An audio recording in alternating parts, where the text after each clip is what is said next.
Assalamualaikum warahmatullahi wabarakatuh. Di sini kami akan mempresentasikan studi kasus pair programming pada aplikasi PLN Mobile. Di sini dengan saya, Dekanauda Chandra Pradesa dengan NIM 211.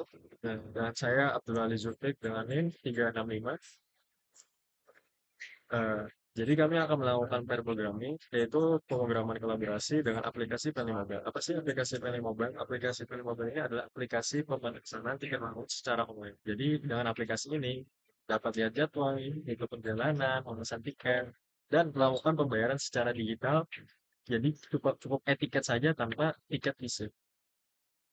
Nah, definisi pair programming itu apa sih sebenarnya? Nah, itu tuh adalah teknik pengembangan software di mana dua orang itu bekerja di satu komputer secara bersamaan. Nah, dalam pair programming itu ada dua peran Aku sebagai driver. dan saya sebagai navigator.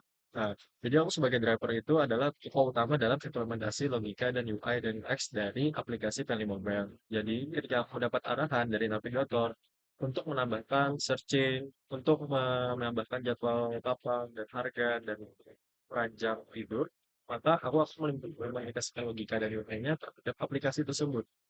Nah, tugas saya itu sebagai navigator, yaitu adalah mengawasi, memberi ide, dan mengecek logika dari sebuah proyek yang telah dibuat oleh driver. Nah, tujuannya itu apa sih? Nah, yang pertama itu mengurangi bug sejak awal. Nah, yang kedua itu meningkatkan kualitas kode. Yang ketiga itu sharing knowledge atau saling belajar. Yang keempat adalah lebih cepat memahami dari sebuah sistem. Nah, jadi SDLC itu ada dua, ya salah satunya itu Extreme Programming. Itu ada metodologi pengawasan software yang masuk dalam keluarga Agile, fokusnya pada kualitas kode dan kemampuan tim redaksi dan perubahan. Jadi kami menggunakan Extreme Programming, jadi planning, kami tentukan kebutuhan user. Kedua, setelah dapat data tersebut, kami desain aplikasi. Ketiga, kami melakukan coding teknis, kemudian melakukan testing, dan listening mendengarkan pendapat dari pengguna, user. Terakhir, kami akan mengulangi jika ada kesalahan. Nah, metode yang kedua itu adalah prototype programming. Nah, apa sih itu sebenarnya? Yaitu model pengembangan di mana tuh developer membuat versi awal yang belum lengkap dan dicoba dan dievaluasi oleh user sebelum produk itu dibuat.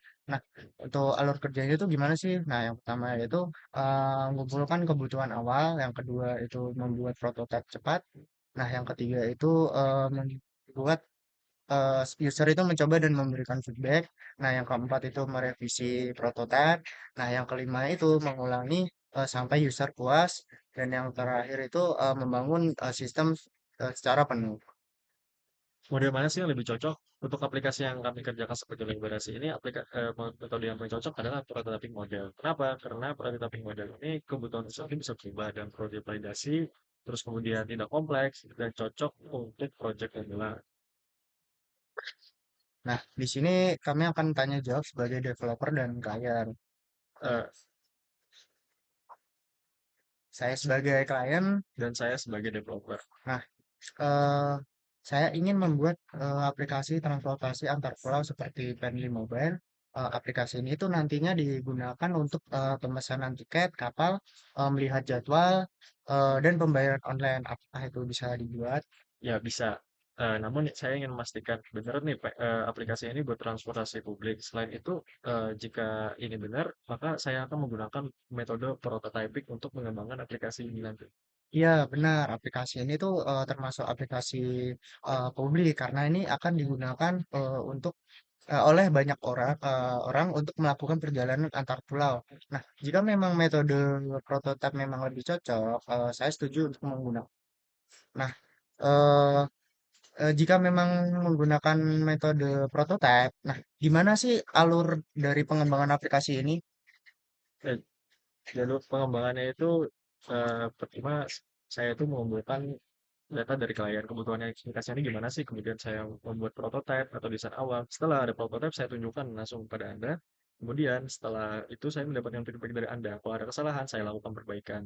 Kemudian saya ngulangi proses tadi sampai kebutuhan selesai dan dilakukan dengan pengembangan secara penuh. Kesimpulan, dalam proses pair programming kami, aplikasi Peli Mobile ini bertujuan untuk aplikasi yang kami pilih adalah Peli Mobile, yaitu aplikasi melakukan pemesanan tiket, melihat jadwal, dan melakukan perjalanan secara digital. Dalam pengembangannya dengan secara kolaborasi, metode prototyping model menjadi pilihan yang tepat karena membantu memahami kebutuhan pengguna melalui pembuatan versi awal yang dapat diuji dan diperbaiki secara berulang.